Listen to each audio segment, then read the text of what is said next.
Have you ever loved someone or something that losing them felt like losing yourself? Hey, I'm 21 and I'm still learning something that most people don't talk about, detachment. Not giving up, not becoming cold, but learning how to let go without breaking yourself. What is detachment? Detachment doesn't mean stop caring. It means you stop losing yourself while caring. 21, we attach easily to expectation, to people, to what it be. We think holding on proves love, but sometimes it just hurt us badly. I remember the time when my whole mood depended on that one person. If they reply, I was happy. If they didn't, my whole day was heavy. I keep checking on my phone. I overthink every small thing. I used to ask myself, did I do anything? Slowly I realized there was nothing wrong with me.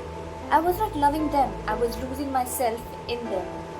Here's the truth no one tells you. People change, efforts change, feelings change. But when you're attached, you keep expecting the same thing, even when they're already changed. Detachment is when you finally say, I see the change and I accept it. Not because it doesn't hurt, but because you need your peace.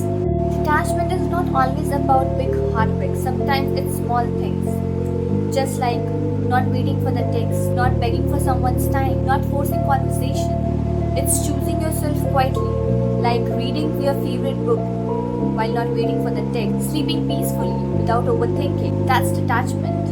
Detachment is hard because you still care, you still remember, but you also understand. You cannot force someone to choose you, you cannot force the effort, and most importantly, you cannot force the love. So you let go, not because you stop loving, but you start loving yourself more. At 21, I still learn.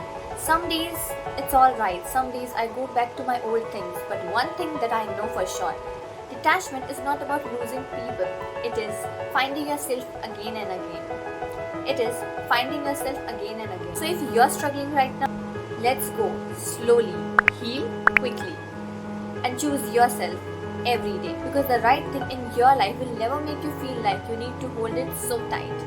If it helped even a little bit, don't forget to like, subscribe, and share it with others. Bye bye.